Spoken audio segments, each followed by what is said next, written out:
akan cepat mati. Nah, ini juga sangat tidak memberdayakan sama sekali teman-teman. Dan dibenahi kalau kita tidak pandai-pandai untuk menetralisir ancaman psikologis ini, maka bisa sangat berwujud trisula yang salah satunya itu menancap di dalam diri Ruben Onsu sehingga dia mengalami sakit penyakit yang susah untuk disembuhkan. Semesta ini justru menangkap kekhawatiran dan ketakutan itu. Jadi bahasa yang ditangkap oleh semesta ini adalah gelombang rasa. Bahkan telah mempersiapkan juga jika dirinya terlibat dalam kecelakaan. Harus merubah itu semua. Harus membalik itu semua. Berpikir. Halo, selamat pagi teman-teman yang berbahagia. Selamat ketemu kembali dengan saya Aji Sutanto di channel YouTube saya. Pagi ini kita ngomong-ngomong sedikit tentang artis teman-teman. Ya, kita gosipin artis gitu. Cuman di dalam gosipin artis ini ada sesuatu yang ingin saya sampaikan kaitannya dengan bagaimana kita merespon pikiran bawah sadar kita terhadap fenomena yang ada atau fenomena yang terjadi. Nah, saya ambil contoh kasus yang sedang dialami oleh Ruben Onsu dan Sarwenda misalkan. Nah, selama ini kan kita dengar mereka sedang mengalami sakit dan juga baru berjuang untuk proses penyembuhannya. Bagaimana ini kita lihat, kita kupas dari sisi pemikiran bawah sadar, pikiran bawah sadar, dan bagaimana mengatasi persoalan-persoalan yang mirip dengan kasusnya Ruben Onsu Sarwenda ini. Selamat menonton video saya selanjutnya dengan skip. Terima kasih yang sudah like, subscribe, komen, dan share. Begini teman-teman, selama ini banyak sekali teror yang sebenarnya kita jumpai di sekitar kita, baik itu teror secara fisik maupun teror secara psikis atau secara mental. Salah satu contoh misalkan dalam kasusnya Ruben Onsu misalkan, kita bedah ini ya. Ruben Onsu, kata seorang dokter, itu baru mengidap sebuah penyakit di mana ada penggumpalan darah di area yang tidak pada tempatnya begitu. Jadi ada semacam penggumpalan darah yang itu sangat berbahaya sekali bagi kesehatannya. Kemudian yang kedua, kata dokter juga, ada bintik-bintik putih yang terdapat di dalam otaknya. Jadi ada bintik putih yang ada di dalam otak Ruben Onsu yang itu menyebabkan penyakit yang sangat membahayakan bagi kesehatannya. Ini dari sisi medis, Yang kedua, ada dari sisi yang tidak medis. Ini dari paranormal atau spiritualis lah, begitu katakanlah.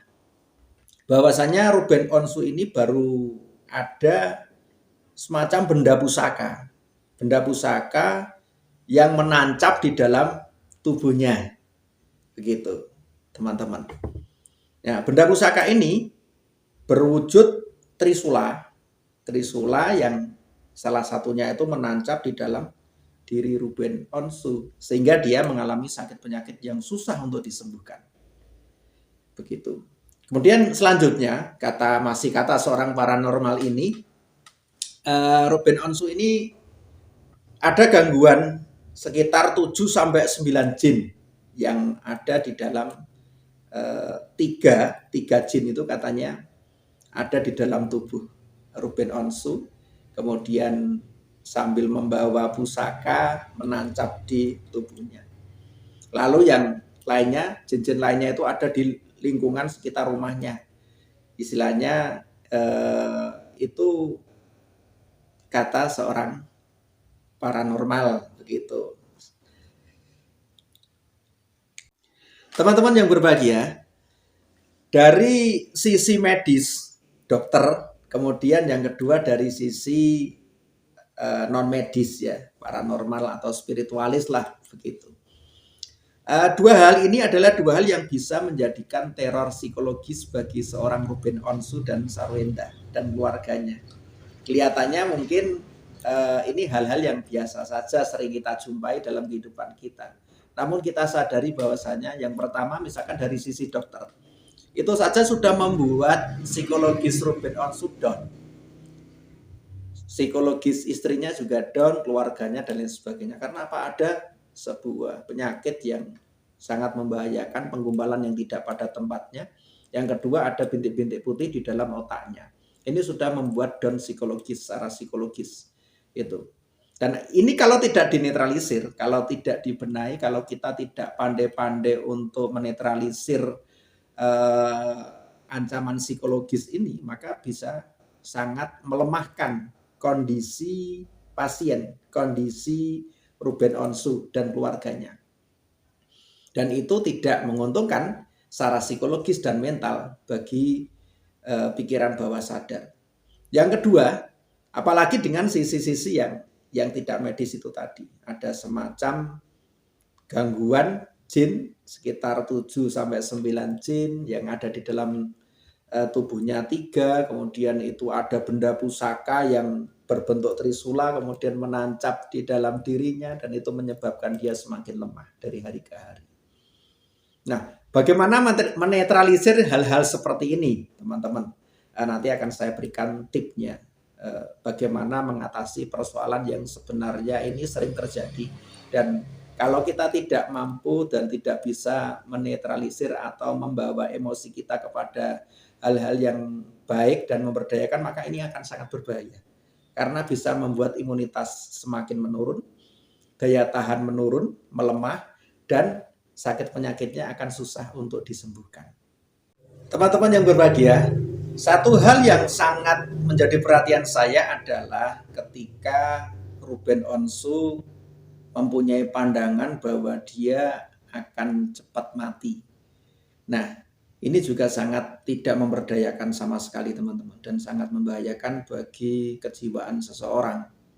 Entah pandangan itu berasal dari seorang paranormal atau pandangan itu karena cerita-cerita orang atau keyakinan-keyakinan atau belief system yang ada di dalam dirinya sehingga dia mempercayai bahwa dia mempunyai pandangan bahwa dia akan cepat mati atau mati lebih awal. Nah, ini sangat tidak menguntungkan bagi jiwa seseorang. Nah, makanya itu kenapa saya tidak menyarankan Anda untuk pergi ke paranormal atau pergi ke seorang peramal. Begitu. Nah, kalau paranormalnya itu ngerti tentang ilmu pikiran atau dia bisa membahasakan dengan bahasa-bahasa yang positif dan memberdayakan, maka itu baik saja, no problem. Tetapi banyak paranormal juga yang tidak ngerti tentang ini atau dia ngawur atau ngacau. Dia sering memberikan ancaman-ancaman psikologis terhadap pasien-pasiennya. Dan mengapa demikian? Karena di situ ada uangnya. Ketika seseorang terancam, ketika seseorang mengalami ancaman psikologis, maka seorang ini yang spiritualis atau paranormal lah atau siapapun itu akan mendapatkan sesuatu privilege dari seorang pasien. Kemudian pasiennya akan menjadi ketakutan dan akan bertanya bagaimana caranya dan lain sebagainya. Timbullah syarat ini dan lain sebagainya. Seperti itu teman-teman. Jadi hati-hati dengan ketika Anda diramal, ketika Anda bahkan malah pengen diramal dan lain sebagainya. Itu adalah konsep-konsep yang sebenarnya tidak memberdayakan terhadap jiwa Anda. Dari pandangan yang demikian, lalu Ruben Onsu ini menjadi paranoid seperti itu. Jadi dia menjadi semacam ada kekhawatiran, ada ketakutan di dalam dirinya, sehingga dia secara belak-belakan lalu sudah menulis surat wasiat atau secara belak-belakan ingin memberikan perusahaannya kepada anak-anaknya sebagai penerusnya, lalu menulis surat wasiat dan lain sebagainya. Lalu juga dia mengungkapkan berbagai hal tentang kalau sudah mati, kalau sudah meninggal, kalau nanti kecelakaan dan lain sebagainya, nanti gimana dia sudah siapkan itu semua. Nah, namun menyiapkan itu semua itu berdasarkan karena ketakutan dan kekhawatiran. Padahal alam semesta ini justru menangkap kekhawatiran dan ketakutan itu. Jadi bahasa yang ditangkap oleh semesta ini adalah gelombang rasa, vibrasi, dan vibrasi semacam kematian, gelombang-gelombang kesedihan, itulah yang ditangkap oleh semesta. Rasa-rasa takut dan rasa khawatir itulah yang sebenarnya malah ditangkap oleh alam ini. Sampaikan beberapa cuplikan dari kata-kata Ruben Onsu ya. Gua sudah mempersiapkan itu semua. Jika Tuhan sudah punya mau, kita nggak akan bisa menghadapinya, kata sambungnya seperti itu. Lalu Ruben Onsu juga bahkan telah mempersiapkan juga jika dirinya terlibat dalam kecelakaan. Ruben Onsu juga kerap memiliki firasat usianya tidak akan bertahan lama.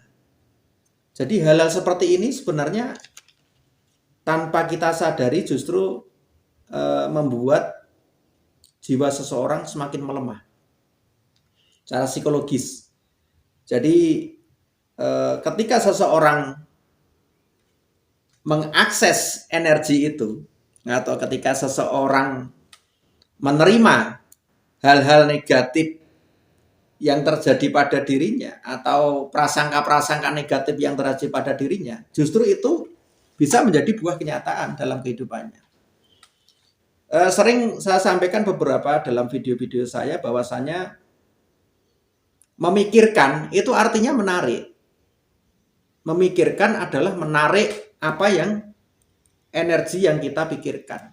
Ketika kita memikirkan kecelakaan, maka otomatis energi yang selaras dengan kecelakaan itu akan bisa menjadi realita kehidupan kita.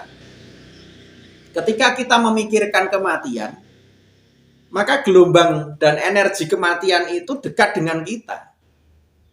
Ini yang jarang disadari oleh orang. Yang jarang disadari oleh kebanyakan manusia. Bahwa dia telah keliru menempatkan rasa ini, pemilihan rasa, seperti itu. Jadi alam itu hanya mengabulkan apa-apa saja yang Anda pikirkan, yang Anda rasakan.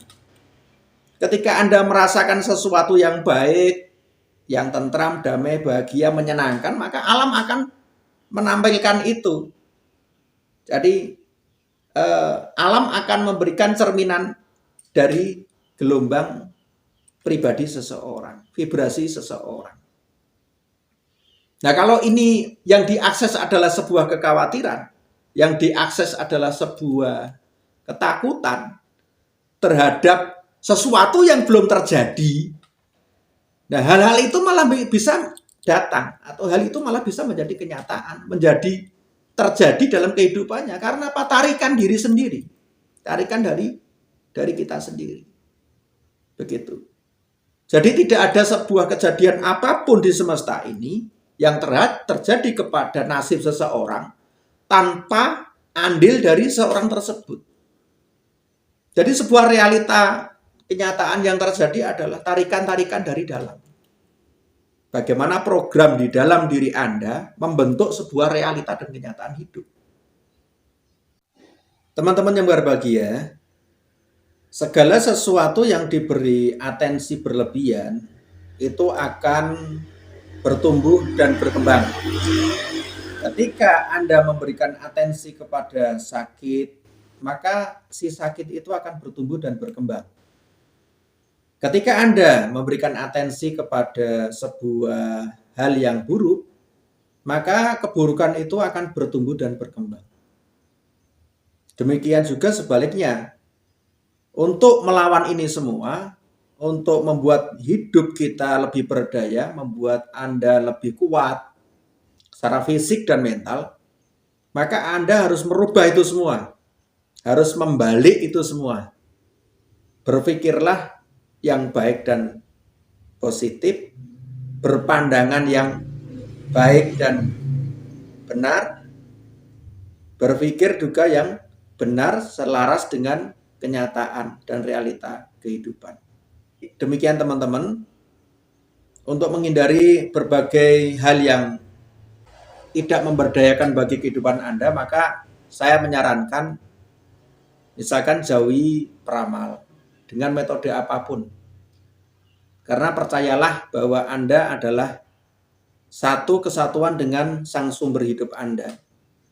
Anda adalah kreator dari semua realita yang akan terjadi dalam kehidupan Anda. Kemudian selanjutnya, berpikirlah dengan benar sesuai dengan realita dan kenyataan yang ada. Lalu hindarilah segala macam ilusi dan halusinasi. Karena itu bisa membuat Anda menjadi terpuruk dan memperlemah imunitas kesehatan Anda, baik secara fisik maupun secara kejiwaan. Demikian teman-teman, sedikit tips dan cara untuk meningkatkan kesehatan Anda secara lahir dan batin dari kasusnya artis Ruben Onsu dan keluarganya Sarwenda. Semoga kita bisa mengambil pelajaran dari hal-hal yang demikian. Kalau ada berbagai pertanyaan, nanti akan saya buat videonya kembali. Silakan tinggalkan pertanyaan di kolom komentar atau bisa japri di WhatsApp saya 0831 0925 2463. Kita bisa berdiskusi panjang atau nanti saya buatkan konten video berikutnya dengan berbagai pertanyaan Anda. Terima kasih atensinya. Terima kasih sudah menonton video saya. Sampai jumpa kembali di video-video saya berikutnya. Selamat pagi. Salam bahagia buat Anda.